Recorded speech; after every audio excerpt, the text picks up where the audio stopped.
So I came across this idea the other day. I think it was Aristotle who put it out there, but it was this notion that human beings don't care about spectacle.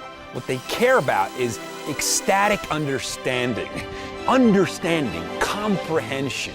In other words, cognitive ecstasy, defined as an exhilarating neurostorm of intense intellectual pleasure. The book, The Ravenous Brain, talks about this idea that consciousness is obsessed with pattern. Pattern is structure. Structure emits the chaos, a signal in the noise. And when we find patterns, when we connect the dots, we experience this cognitive ecstasy, this exhilarating neurostorm. And, we get children, they're young, they're learning all the time, they're creating new synaptic connections. They experience this cognitive ecstasy, this curiosity, this insatiable drive to understand is on fire, is fervor, is virile in little kids. Imagine the first time you look at a microscope and you see that cosmos revealed for the first time of the microscopic. Or when you look through a telescope and you all of a sudden see the cosmos of the macroscopic.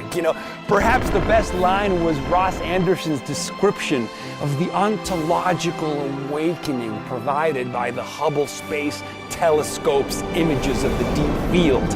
He said, through the sheer aesthetic force of its discoveries, the Hubble distilled the complex abstractions of astrophysics into singular expressions of color and light, vindicating Keats' famous couplet, "Beauty is truth, truth, beauty." And the sad part, as Sir Ken Robinson says, is that we lose this when we grow up, that our educational institutions are failing us. They're not providing the context for this curiosity to explode, to continue to emerge indefinitely. Instead, we slowly die.